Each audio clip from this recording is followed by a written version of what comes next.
In memory of my father, Vernon E. Love. Today marks the 30th anniversary of my father's passing. 30 years have come and gone, yet there isn't a day when I don't think of him. He was an extraordinary man, and he meant the world to me. He fought on the beaches of Normandy on D-Day in 1944, helping to secure the freedom so many of us have enjoyed ever since. After the war, he traveled to Hollywood, California, on an old Indian motorcycle where he met my mother. They fell in love, married, and before long I came into their lives. Some of my earliest memories are of my father sitting with his guitar and harmonica, serenading me with songs that seemed to fill my childhood.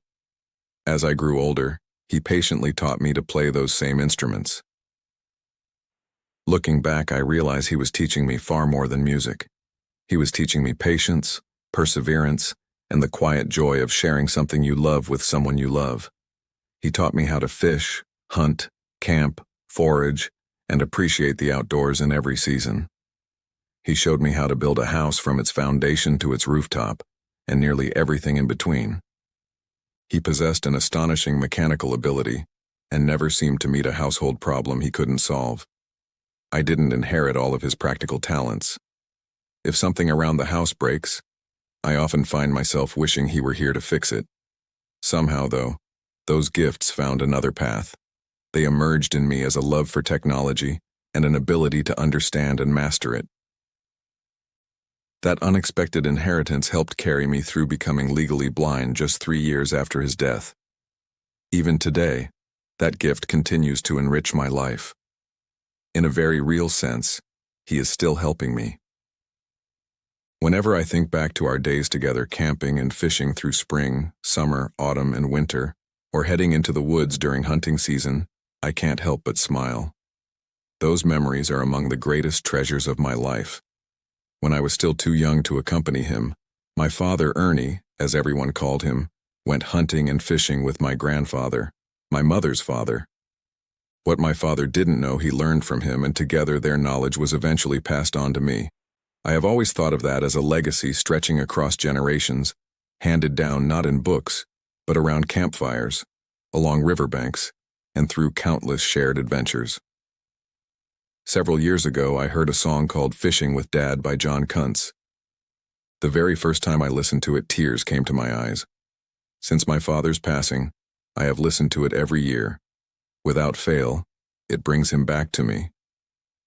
Another song, Dance with My Father by Luther Vandross, reaches into that same place in my heart.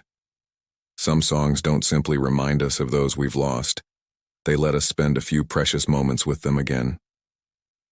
After my father died, my mother Libby, my sister Lisa, and I made a pilgrimage back to Illinois and to Catchewan Lakes Resort in Streator, where we had spent so many unforgettable summers together.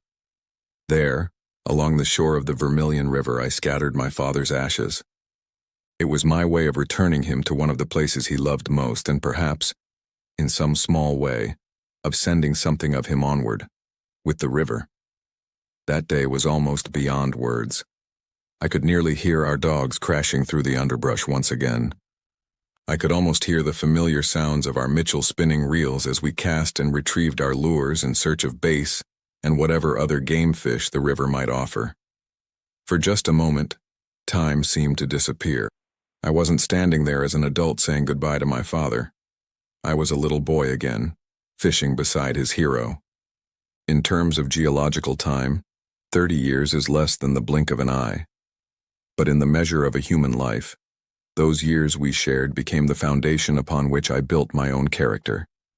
His quiet example shaped my values, my work ethic, and my understanding of kindness, humility, perseverance, and love. He formed me into the man I became, not through lectures or demands, but through patience, integrity, gentle guidance, and example. Of all the men I have known throughout my life, my father remains the finest.